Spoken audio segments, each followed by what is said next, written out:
Imagine a god making the worst clerical error in history and accidentally killing you. Instead of apologizing with a simple, oops, my bad, he sends you to another world with overpowered abilities. That's how the story of Kelvin begins. A guy who, instead of lamenting his fate, decides to enjoy every battle as if he were playing a video game on hard mode. So let's begin. Kelvin had no idea his life would end in the most absurd way possible. A divine mistake, a careless oops from a god, and bam, goodbye, cruel world. But not all is lost because Melfina, the goddess of reincarnation, gives him a second chance in another world. There's a catch, though. He will lose all his past memories. Why? Well, his former self thought it would be genius to trade his memories for more skill points. Risky, sure, but who needs memories when you can start out completely overpowered? Kelvin wakes up in an unfamiliar forest. Instead of questioning who he is or what's happening, the first thing he sees is a floating menu welcoming him to his new life. His new title, Summoner, a rare class in this world. To get started, the menu suggests heading to the nearest town, Parth, and registering with the Adventurers Guild. Straightforward enough until he checks his skills and finds something shocking.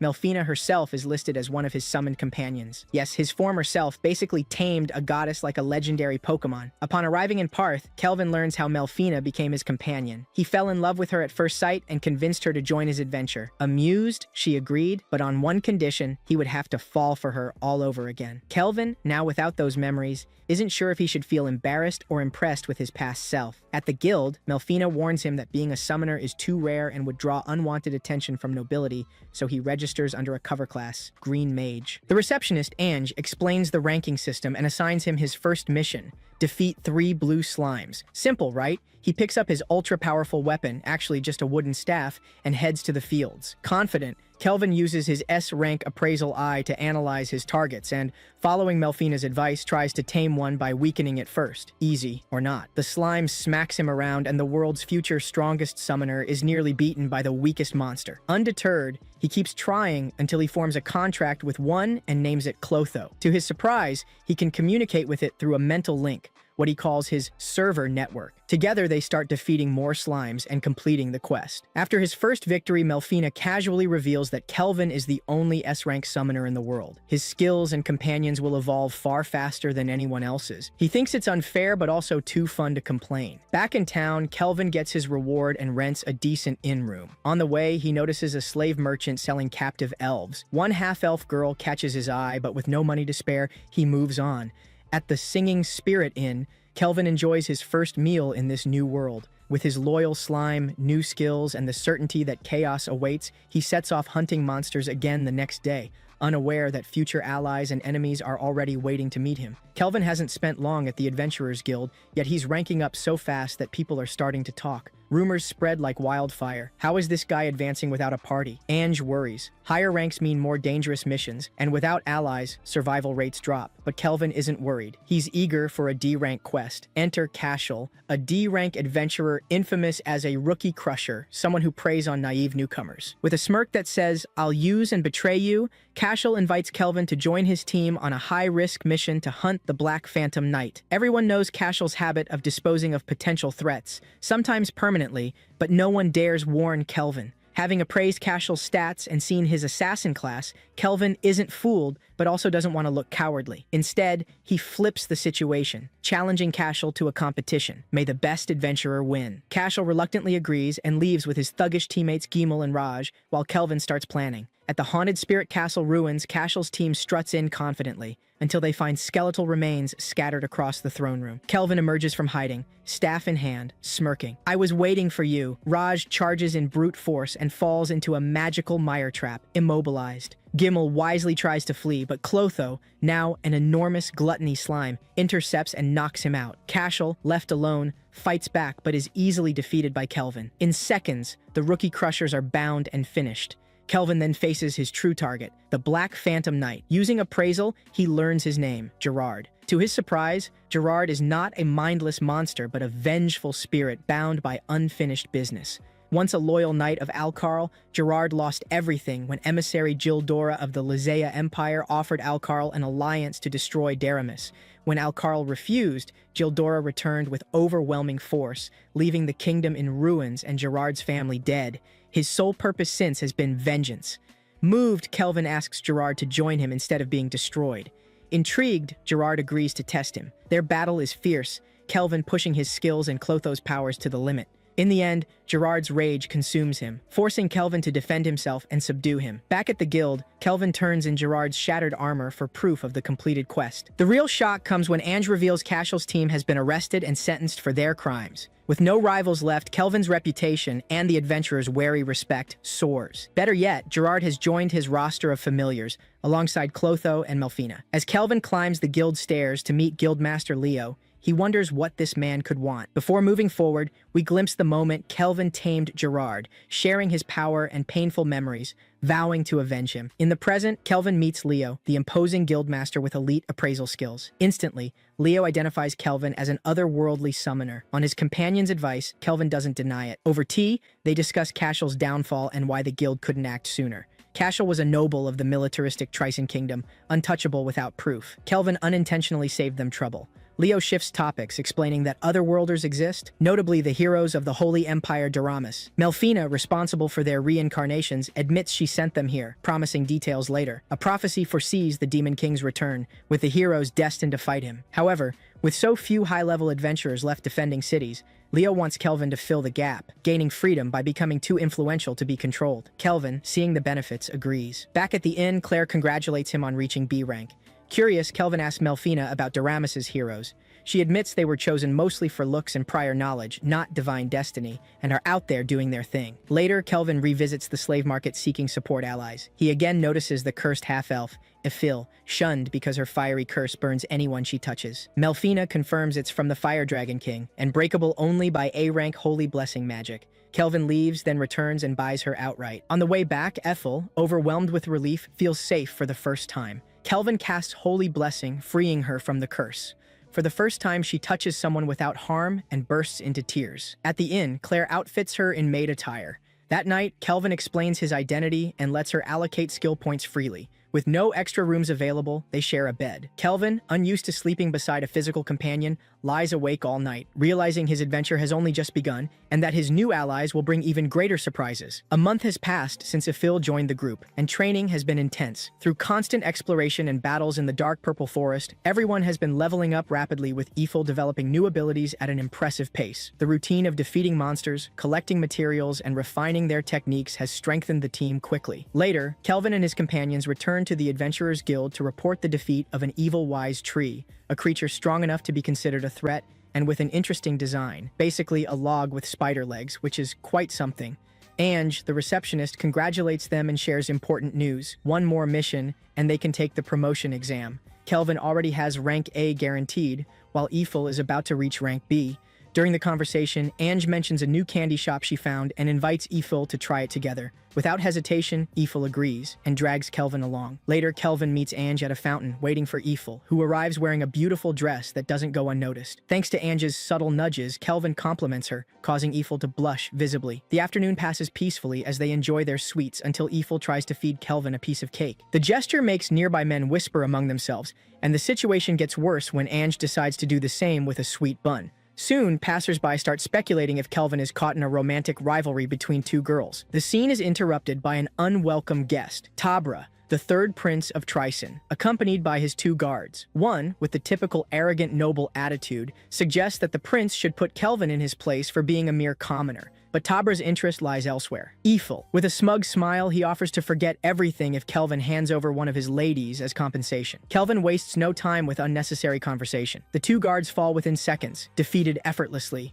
Then, without raising his voice, Kelvin casts a gravity spell on Tabra, immobilizing him completely. Under the overwhelming pressure, the prince admits he came to Parth on Leo's orders to recruit a powerful adventurer. Kelvin quickly deduces that the target is him, but has no intention of serving under such a weak noble. With the matter settled, Kelvin suggests buying more sweets, and the girls eagerly agree. Meanwhile, in the great cathedral of the Holy Empire of Doramus, the priestess Colette prays before Melfina's statue. Her prayer is answered, and the goddess grants her an audience. Colette reports on the progress of the heroes of Doramus, leaving the goddess satisfied. In response, Melfina gives her an oracle. The heroes must head to the western continent to eradicate a growing evil, and under no circumstances approach Parth. After receiving the message, Colette delivers the order to the newly arrived heroes, who accept the mission without question. Back at the inn, Ifil thanks Kelvin for helping her during the day, though he considers it nothing. However, the conversation takes an unexpected turn when she mentions her worry about not being the kind of woman Kelvin might desire. To him, the idea is absurd, and he dismisses her insecurities without hesitation. The next day, Kelvin reviews the stats of the heroes of Doramus with Gerard, Clotho, and Ephil. To his surprise, the numbers are unimpressive. The heroes seem far weaker than expected, while his own team has grown exponentially. Even so, Kelvin doesn't dwell on it and focuses on his own plans. After several failed attempts, Kelvin finally creates a magic staff from battle-obtained materials. Gerard receives a dreadnought shield and crimson cloak, while Ephil, using her sewing skills, crafts a black sage robe for Kelvin. Just as they finish analyzing their gear, Claire knocks on the door. The guild has summoned Kelvin. In Leo's office, Kelvin learns about a new discovery in the Hermit's Cave, a rank D dungeon where a secret chamber with a sealed demon was found. Leo also mentions that the situation with Tabra has caused diplomatic problems that could lead to conflict between nations. As a result, Kelvin accepts the mission without hesitation. Accompanied by Ephil and Gerard, he heads to the dungeon where they are greeted by Erd, an explorer who explains the situation. Inside the secret chamber, they find a demon chained to a monolith and another sitting on a pile of bones, watching them with a grin, the archdemon Victor. Victor, whose design answers the question, what if a xenomorph from Alien had a wild night with EVA-01, introduces himself and seals the chamber exit before revealing the identity of the chained woman, Sarah, daughter of the Demon King. Melfina intervenes, explaining that 3 Demon Kings existed in the past and Gustav, the current one, was believed to have no heirs. Victor, however, claims Sarah was never officially recognized but still wields immense power. As the conversation unfolds, Victor reveals his true plan. He lured the adventurers here intentionally. With Kelvin present, he plans to devour his power using absorption magic to strengthen his body. His ultimate goal is not just to free Sarah, but to consume her energy and become the new Demon King. Yet, as Victor reveals his ambitions, Kelvin simply smiles. Both Melfina and Gerard know him too well. A strong opponent has appeared, and that only means one thing. Kelvin is thrilled about the fight. Kelvin can't hide his excitement. He's about to face a formidable opponent, and adrenaline surges through his body. Victor, amused by the summoner's enthusiasm, decides not to disappoint him. He unleashes his dark magic, casting Army of Hades, raising a horde of skeletal demons from nearby remains. With a snap of his fingers, he sends them charging forward. Kelvin quickly evaluates the threat and confirms the summoned monsters are rank B. Wasting no time, he casts Windshot, destroying a portion of the group while Gerard handles the rest. Victor, impressed by their coordination, praises their skill before suddenly releasing a smoke bomb to conceal himself and launch a surprise attack. However, Kelvin senses his presence and alerts Gerard, who swiftly counters. Despite this, Victor overwhelms Gerard and shifts his target to Kelvin, only to be intercepted by Clotho, who absorbs his magic. Kelvin retaliates with glorious sanction, binding Victor's left arm, but it isn't enough. Kelvin decides to boost Gerard's power, enhancing his sword with Vortex Edge, imbuing it with a razor-sharp magical aura. Gerard launches a fierce attack, but Victor makes a move to land a fatal blow on Kelvin. Just before the strike lands, Ephil emerges from the shadows and fires a flame arrow, incinerating Victor's right arm. Seizing the opening, Gerard slashes off his left arm, leaving Victor critically wounded. Kelvin orders the group to fall back, as the effect of glorious sanction has expired. Victor, astonished, admits it's the second most serious injury he's ever suffered, blaming the peaceful era for dulling his edge. Refusing to yield, he activates Jin Scrimmage, cloaking himself in a dark, menacing aura. Kelvin and his team try to interrupt the spell, but it's too late. Victor charges forward, and Kelvin erects an earth wall, but the demon shatters through it with ease, forcing Gerard to block with his shield. Even so, Victor corners him. Before he can strike again, Ephil distracts him with another barrage of arrows, giving Gerard a chance to counter. What Victor doesn't expect is for Clotho to regurgitate all of Kelvin's defective weapons, pelting him with a shower of enchanted scrap. Immediately after, Kelvin, Ephil, and Clotho launch a synchronized attack, hurling Victor against a wall, just as a crumbling column begins to collapse onto Sarah Ball, the chained demoness. In a sudden twist, Victor stops the falling stone before it crushes her, gently setting it aside before collapsing himself in surrender. Kelvin instantly sees through the lie. Victor never intended to consume Sarah. If he had, he wouldn't have protected her to the very end. Confronted, Victor confesses that he fabricated the story to ensure Kelvin took the fight seriously. In truth, his mission was to protect Sarah by order of the former Demon King Gustav. A flashback reveals that Victor had been chosen as Sarah's guardian, training her in secret while she remained hidden in the Demon Lord's castle. Fearing that enemies would use her against him, Gustav sealed Sarah in a magic barrier that only a human could break, then sent her far away, hoping she could live in peace. Victor found her and protected her for years, waiting for the old hero to die and the world to stabilize. Before dying, Victor begs Kelvin to take Sarah with him and show her the world. Though Kelvin offers him a place in his party, Victor declines, his loyalty belonging only to Gustav. Without hesitation, Kelvin breaks Sarah's seal, awakening her. The first thing she does is cry, tears of anger and grief, as she curses both her father and Victor for deciding her fate without her consent. Upon leaving the dungeon, Erd is waiting to verify the mission. Not wanting to reveal the truth about Sarah, Kelvin lies and claims that the girl on his back had been possessed by the demon they just defeated. Thanks to a magic disguise brooch, Sarah hides her horns and wings, avoiding suspicion. Later, in Parth, Gerard undergoes an evolution and becomes a commander of the Abyssal Knights, dramatically increasing his power. Meanwhile, Sarah begins exploring the city, marveling at every detail of the outside world.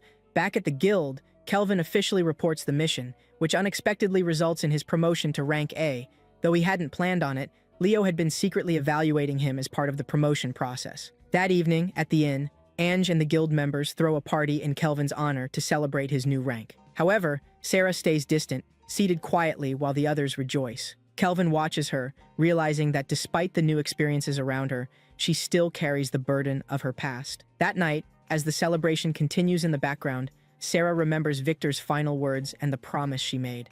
With newfound determination, she vows to make the most of this life she's been given and to discover for herself what it truly means to be free. Kelvin keeps stacking power and upgrades as if he were in an RPG with cheats enabled. This time, it's about officially taming Sarah and adding her to his party. In his room, he proudly displays the results of his rank S smithing and Ethel's rank S sewing. Sarah doesn't hold back either, showing off her new weapon, Arendite, forged from Victor's armor. Meanwhile, Gerard gets his own upgrade with the magical sword, Dinesleaf. However, neither Kelvin nor Sarah can reveal their weapons yet. According to them, the right moment for the grand reveal hasn't arrived. Before more upgrades and battles, Kelvin wants rice. His enthusiasm for this dish surprises Ethel and the others, who have no idea what rice even is. They bombard him with questions and wild theories, and Kelvin realizes he has found his most important new quest in this world, to teach them the glorious art of eating rice. Thus, the group sets out in a carriage toward Toraj, the land of rice and the place where Kelvin intends to fulfill his promise to Victor to show Sarah the world. On the way, Sarah notices a river, and Kelvin asks if she wants to learn fishing. Unfamiliar with the term, Sarah listens as Kelvin promises to teach her once they reach Toraj. Their conversation is interrupted when Gerard reports Melfina has disappeared. Kelvin recalls wanting to summon her, but due to her divine status, she cannot remain in this world permanently. As a solution, Melfina proposes sending an avatar while she takes a vacation. Yes, even a goddess decides she needs a break. While they discuss this, Sarah senses people hiding nearby. Right on cue, a group of bandits ambushes them, led by a woman claiming to be part of the Black Wind Band. The carriage driver panics, explaining the band's infamous reputation in Toraj's region, though they were thought to have been wiped out by a rank A adventurer from Trison. Using his appraisal eye, Kelvin assesses the bandits and decides Sarah will handle them alone, without Arendite, just to make it interesting. Sarah steps confidently from the carriage while the bandits think she's easy prey. One of them, Ensu, tries to grab her, and is knocked out in less than a second with a single hand.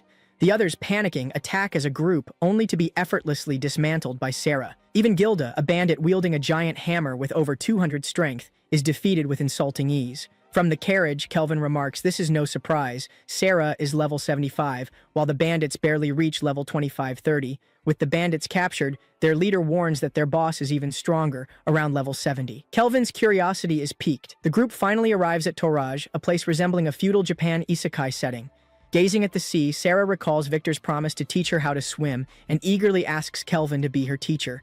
Though he tries to keep composed, Kelvin is visibly nervous and agrees. At the Toraj Adventurers Guild, they turn in the captured bandits and meet Mist, the guildmaster.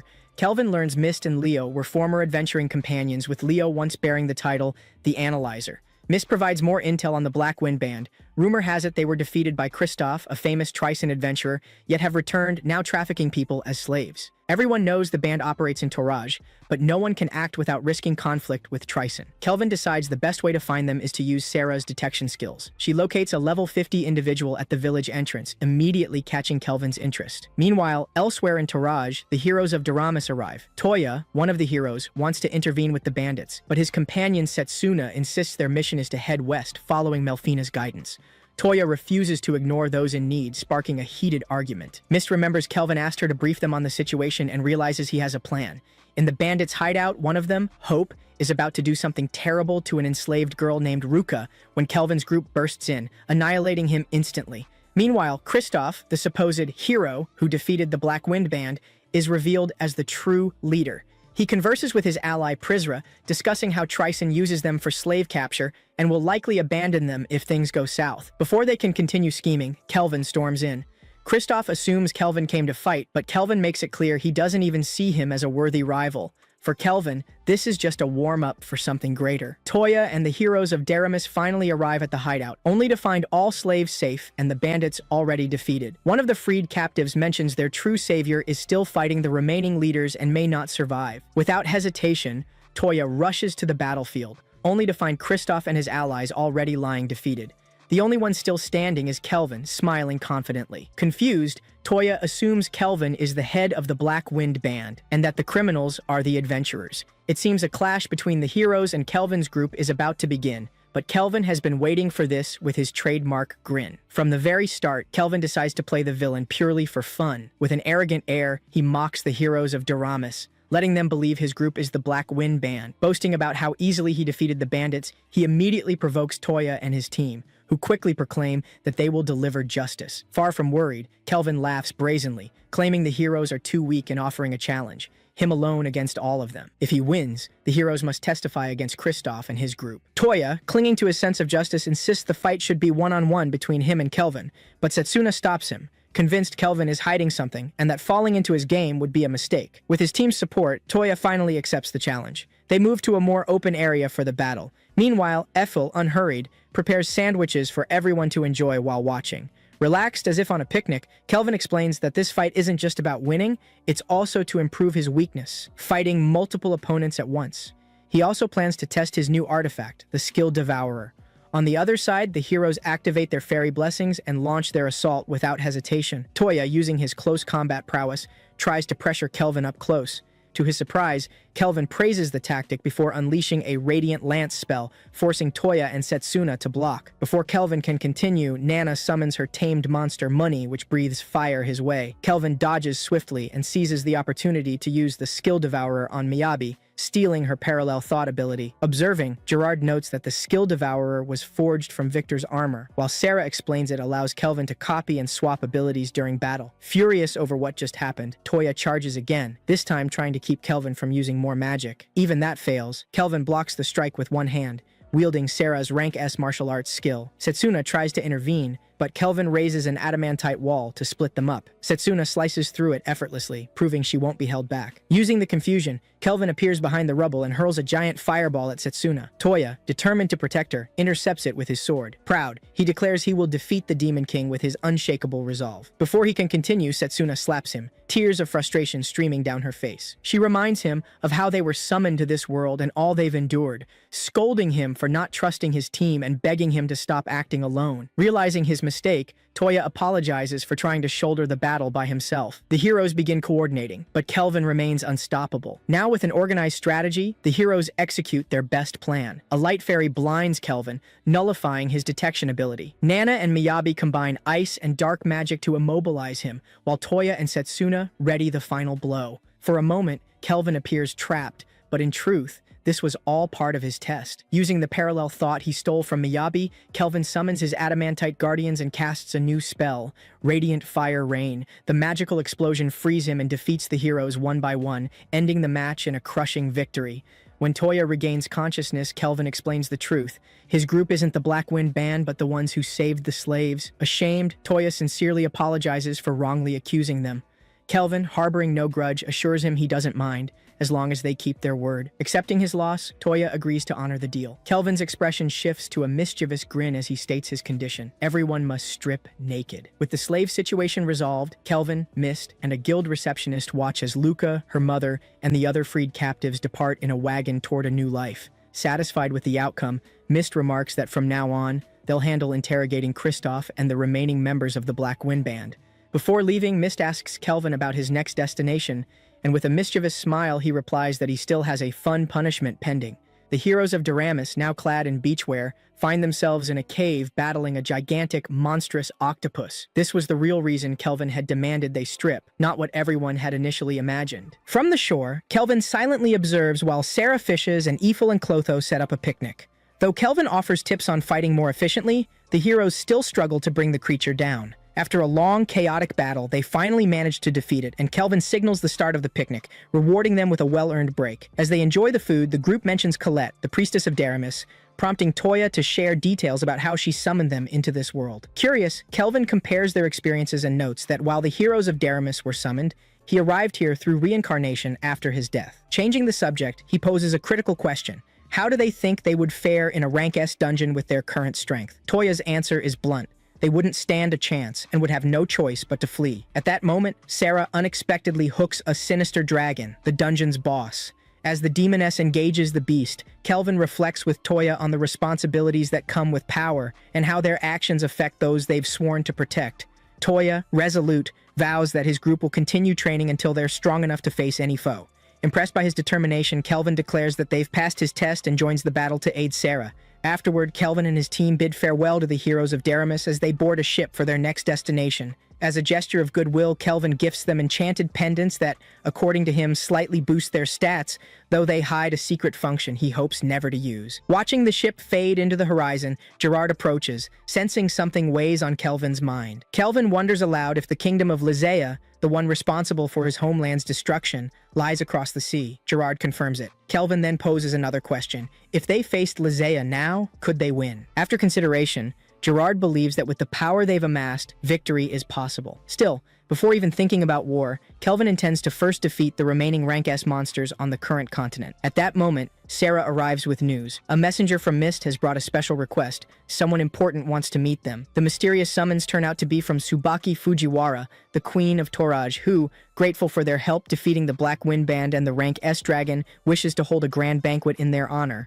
However, due to strained relations with Trison, she can't host a lavish event, but intends to reward them nonetheless. When asked what he desires, Kelvin surprises everyone. He wants the right to purchase rice in Toraj. Amused by the request, Tsubaki grants him unlimited access. If they ever run out, they only need send word to receive more. To commemorate the occasion, the queen hosts a modest banquet, allowing the group to enjoy a relaxing evening before their next adventure. Days later, as Ifil serves Kelvin a traditional Japanese-style meal, he can't help but praise her culinary talents. At that moment, Tsubaki enters, professing her love for Ifil's cooking, and seizing the chance to try persuading Kelvin to stay in Toraj. With a flirtatious tone, she hints that working for her could bring great rewards, but Kelvin declines without hesitation, affirming that his path lies in Parth. Though the queen doesn't seem surprised by Kelvin's refusal, she decides to make their journey easier by granting them access to Toraj's teleportation portal. Upon learning that the guild had long known about the portal yet never mentioned it, Kelvin can't help but feel betrayed by Leo, who clearly kept the detail from him on purpose. Arriving back in Parth,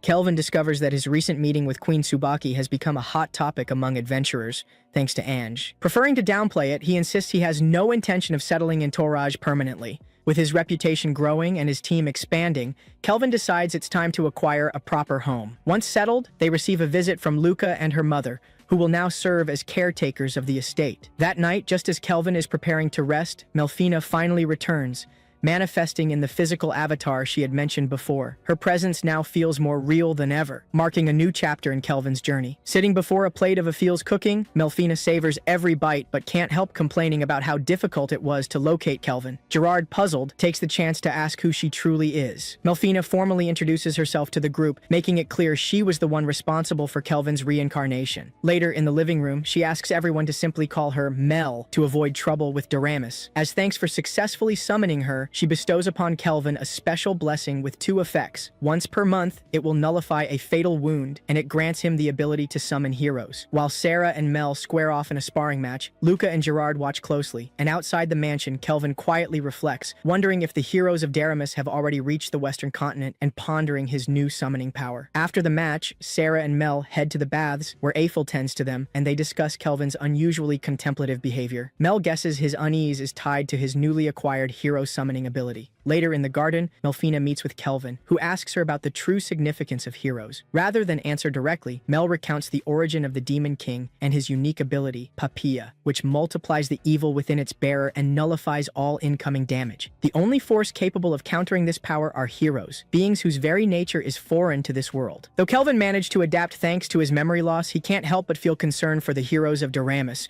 who were pulled from their world without warning. Seeing his unease, Mel suggests performing a hero summoning through through reincarnation and explains the two possible methods. That night, Kelvin makes his choice. Restoring his energy with one of Ethel's potions, he begins the summoning ritual under Melfina's guidance. From another dimension, a chosen soul customizes its new life, selecting abilities, age, and appearance until finally materializing within the summoning circle. Standing before Kelvin is a young girl named Rio, tears of joy streaming down her face as she thanks him for granting her a new chance at life. Exhausted, she collapses into unconsciousness, and shortly after, Kelvin also faints from the effort. The next morning, Rio awakens in her own room, brimming with curiosity, and wanders into the garden where Kelvin awaits. Walking together, Kelvin reveals that he too was reincarnated into this world, having sacrificed his memories for additional abilities. Rio shares her story. She had spent her entire life sick and confined to a hospital, with books as her only escape. Now, with a healthy body and a vast new world to explore, she can hardly contain her happiness. Determined to make the most of this second chance, she asks to join Kelvin's party. He agrees, proposing they consider themselves adoptive siblings from different lands. Rio, delighted, accepts and begins calling him Brother Kel, while Kelvin suggests a new name for her, Ryan, which she happily embraces. Kelvin awakens in the middle of the night to find Melfina, Sarah, and Ryan camped around him as he slept. Despite his surprise, he can't help but feel pleased seeing them resting peacefully by his side. At dawn, he leads everyone into the dark purple forest for training. Not only do Sarah, Gerard, and Clotho clear out monsters, but his maids and Rian also gain experience through his party's shared EXP technique. Though they don't need to fight directly, they must stay close to him, prompting Kelvin to wonder if this is some sort of magical Bluetooth. During the session, a shadow wolf appears, which Kelvin easily subdues and decides to keep as a pet. Ryan names it Alex. But they are not alone. Erd and her group are also in the forest hunting monsters to raise their rank, only to be demoralized upon seeing Kelvin surrounded by women. When they attempt to continue their hunt, they realize Sarah and Gerard have already wiped out all the monsters. Back home, Ryan trains diligently with Gerard and Sarah, showing rapid improvement and even managing to communicate with Alex, deepening their bond. That night, 14 assassins encircle the mansion. Sarah detects their presence but can't pinpoint them directly, proof they're using special skills to conceal their traces. Kelvin borrows Ethel's remote vision to locate the leader and deems this the perfect trial for Ryan. Before sending her into battle, he equips her with a mini Clotho, loads her slave network with remote vision and analysis, and arms her with a resonant mithril sword. The intruders, operatives from Trison with ties to Kristoff, cross the threshold, unaware they've walked into a trap. Kelvin and Sarah watch safely from inside the mansion as Ryan and Alex dispatch the assassins with remarkable skill. Once the invaders are neutralized, Kelvin allows Clotho to clean the area and personally goes after the stragglers attempting to flee. Meanwhile, in the Trison castle, Emperor Zell Trison summons his children and generals to discuss the accusations of his involvement with Kristoff and the slave trade. Though they deny all ties, Toraj, Deramus, and Gon are forming an alliance against them, a move that could ignite war.